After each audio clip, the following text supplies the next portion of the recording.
I'm 60 Minutes correspondent Lara Logan. We asked you to weigh in on our report on the Afghan-Pakistan border on the Ask 60 Minutes YouTube page. And as promised, we'll try to answer as many questions as possible. Hi, my name is Paula Edgar. Laura, where do you stay when you're on location with the troops? When you're embedded with troops, you stay where they stay, or sometimes wherever they can find a place for you. At one of the tiny combat outposts right on the border, my crew slept in the gym, actually, and all the guys couldn't wait for us to leave because they wanted to go back to working out. On these tiny forward operating bases and combat outposts, you just bunk down wherever you can. The next question that I have is, have you ever felt your life was in imminent danger? If so, would you be willing to do so again now that you're a mother and a wife? Yes, I have felt that I was in imminent danger. I mean, to be honest with you, the moment that you leave the base, you feel that you're in imminent danger. It was the moment the enemy seemed to be waiting for.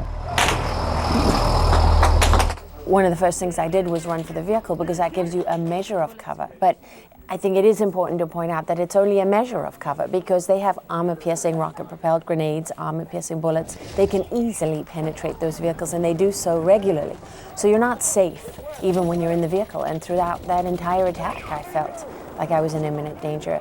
And the same for the base. I mean, when you start to it feels like every few minutes you're running for cover because there's another rocket or mortar attack. That's incoming.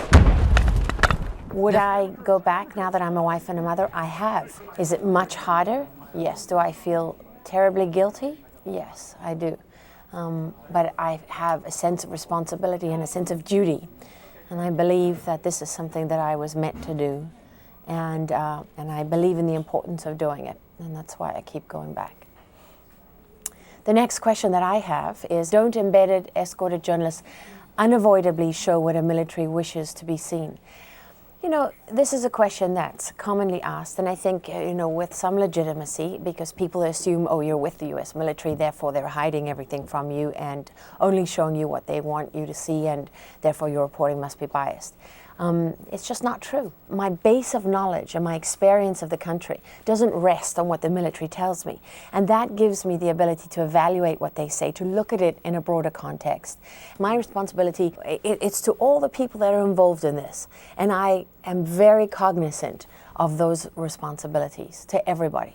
We watch the piece. You see that after 9 years of war in Afghanistan, they still can't go out of their bases.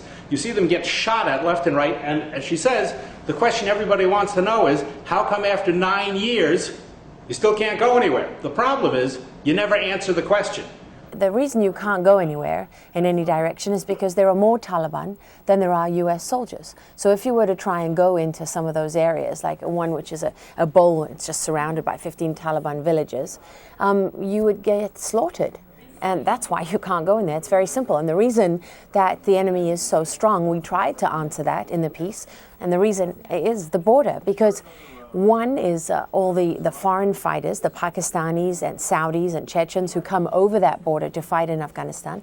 But the other reason is that even the local Taliban, the local Afghan fighters, they're supported by what they have, the sanctuary that they have, the freedom of maneuver that they have across the border. And what's happened is that over this period of 9 years where the US has lost ground to the Taliban, is they've also lost support of the Afghan people in many of these areas. And those factors make this an impossible situation.